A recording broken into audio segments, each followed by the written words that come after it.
조갑제 TV 시청자 여러분 안녕하십니까? 박근혜 전 대통령의 구속 재판이 10월 16일이 되면은 구속 기한이 끝납니다. 6개월 구속 기한이 끝나므로 그 뒤에는 불구속 상태에서 재판을 하는 게 이게 정상입니다. 그동안에 재판이 유례 없이 강행군을 해왔습니다. 일주일에 3번씩 하고 하루에 10시간 이상씩 가는 경우도 있습니다. 그런데도 아직 재판이 끝나지 않았다고 합니다. 왜냐? 1심 재판입니다. 검찰 측이 너무 많은 증인을 신청한 것 같아요. 또 여기에 대응해서 박근혜 전 대통령 쪽에서도 또 증인을 신청하니까 이 증인 신문에 시간이 많이 걸린답니다. 그러면은 10월 16일에 석방되느냐? 검찰은 계속 구속 상태에서 재판을 하려고 하는 듯 합니다. 추정입니다. 그렇게 하기 위해서는 일종의 편법을 써야 돼요. 그것은 구속기한 연장을 재판장한테 신청하고 재판장이 받아들이면 됩니다. 또는 별도의 구속영장을 청구하는 방법이 있습니다. 최초의 구속영장에 없었던 새로운 혐의를 추가하는 거죠. 어느 쪽이든 이것은 형사소송법 원칙에도 맞지 않고 정의의 원칙에도 맞지 않다고 생각을 합니다. 대통령을 파면했으면 그것으로서 정치적으로 끝나서야 합니다. 이걸 형사사건으로 만들어가지고 그것도 돈 한 푼 직접 받은 적이 없는 사람을 뇌물죄로 걸어가지고 여러 무리한 지금 재판이 진행 중입니다. 그렇다면은 이런 쟁점이 있는 재판은 절대적으로 불구속 재판을 해야 됩니다. 우선 증거인멸과 달아날 이유가 없으면은 불구속 재판은 전직 대통령이든 노숙자든 국민 모두한테 공평하게 적용돼야 됩니다. 그게 대원칙입니다. 이것을 불구속 재판으로 해야 될 재판을 굳이 구속 재판으로 하니까 누가 봐도 이것은 정치 보복이다. 이것은 혁명 재판이다. 인면 재판이라는 이야기가 나오지 않을 수 없는 것입니다. 이런 식으로 가면은 한국 법치사에 남을 인권 탄압 사건으로 저는 기록될 가능성이 높다고 봅니다. 그래서 구속 만기일에 석방하고 석방한 상태에서 공평한 게임을 하는 것이 정당하다고 생각합니다. 그게 민주주의 아닙니까? 민주주의는 공평해야 됩니다. 공정해야 됩니다. 자, 그러면은 박근혜 전 대통령이 이렇게 구속 재판을 무리하게 받아야 할 만큼 무슨 대역죄라도 저질렀느냐, 잘한 일은 없느냐, 이렇게 생각하면서 요사이 돌아가는 상황을 보면은 의외로 박근혜 대통령이 잘한 일이 많다는 것을 누가 증명해주고 있느냐? 문재인 정부가 지금 증명해주고 있습니다. 참 이게 묘합니다. 지난달에 많은 국민들이 모르는 사이에 한일 양국은 작년에 맺었던 군사정보보호협정을 1년 연장하기로 했습니다. 이 군사정보보호협정은 작년 11월에 탄핵 국면에서도 박근혜 대통령이 허가해서 맺어진 것입니다. 이때 이 협정이 맺어졌을 때 지금은 집권당이 된 당시의 민주당은 극렬하게 반대를 했습니다. 원내대변인은 밀실 졸속 굴욕의 협정이라면서 철회를 요구했습니다. 문재인 당시 유력한 대통령 후보로 거론되던 문재인 전 대표는 트위터에 글을 올려가지고 국무회의가 의결할 것은 한일 군사정보보호협정이 아니라 대통령 해임 건의안이라는 글을 올렸습니다.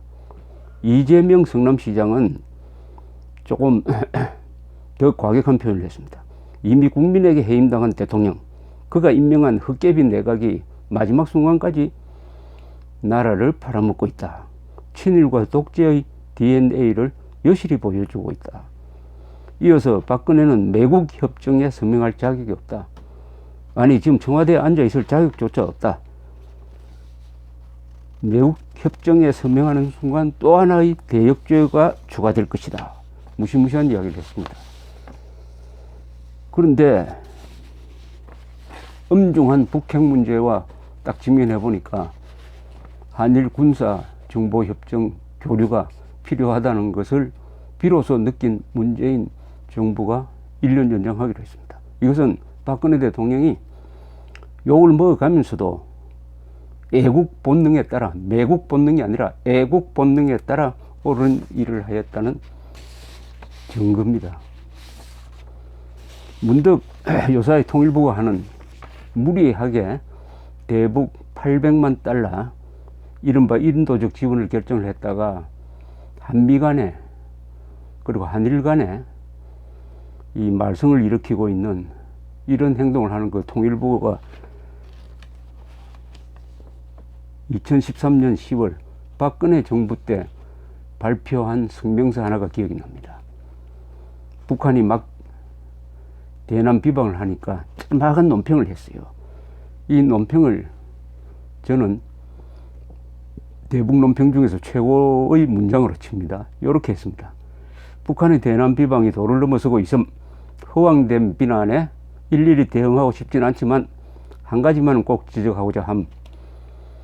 북한에 단 한 명의 존엄이 있다면 대한민국에는 5천만의 존엄이 있음. 개개인이 모두 존엄인 우리 국민을 위협하고 국민이 뽑은 대통령에 대한 모욕적인 언사는 즉각 중단해야 함. 북한에 한 사람의 최고 존엄이 있으면 대한민국은 5천만이 전부 최고 존엄이다. 이건 멋진 이야기 아닙니까? 이런 논평이 나올 수 있었던 것도 박근혜 대통령이 뒷받침을 한 덕분입니다. 또 하나, 박근혜 대통령이 결단한 사드 배치에 대해서 극렬하게 비판하던 민주당과 문재인 씨는 집권하자 결국은 북핵 현실에 밀려서 사드를 박근혜 대통령이 결정한 대로 추가 배치를 하고 말았습니다. 이것 또한 박 대통령이 욕을 먹어가면서도 옳은 일을 하였다는 증거입니다. 박근혜, 아베 두 사람이 합의한 이른바 종군위안부 최종 타결에 대하여도 민주당 문재인 씨는 재협상을 주장하였지만 문재인 대통령이 된 이후에 여기에 별로 무게를 두지 않는 것 같습니다. 아베 수상 쪽에서도 재협상은 없다는 것을 확실히 하고 있습니다. 이것도 박근혜 대통령이 현실적인 올바른 결정을 하였다는 뒷받침이 될 것입니다. 박근혜 대통령이 연합사 해체를 사실상 무기연기 한 데 대해서도 비판을 많이 받았지만은 문 대통령은 집권한 뒤에 말로는 전시 작전권 전환을 하겠다고 할 뿐 서둘지 않고 있습니다. 서둘 수가 없죠. 지금 연합사를 강화해야 될 입장인데. 이명박 대통령 시절에 금강산 관광을 중단시켰습니다. 한국 관광객을 사살하고 사과도 안 하니까. 박근혜 대통령 시절에는 개성공단을 중단시켰습니다. 수시로 한국 사람들을 인질로 잡으니까. 여기에 대해서 문재인 세력은 집권하면은 다시 문을 열겠다고 관광, 공단 다 문을 열겠다고 했지만 지금 엄중한 북핵 현실 앞에 또 국제사회가 일치 단결해가지고 대북 제재를 하고 있는 입장에서는 재개라는 말조차 꺼내기 어려운 상황입니다. 이것 또한 우파 정부가 올바른 결정을 하였다는 반증이 될 것입니다.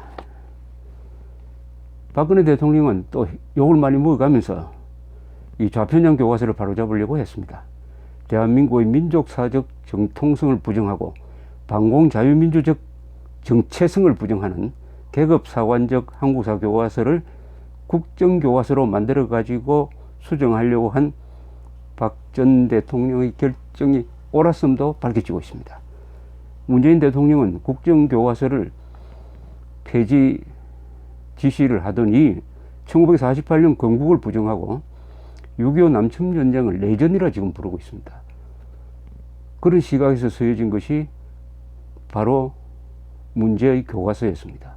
그것을 바로잡으려고 한 박근혜 전 대통령의 결정은 대한민국 현대사의 정통성을 수호하려는 정당한 정책이었음을 국민들이 알게 될 것입니다.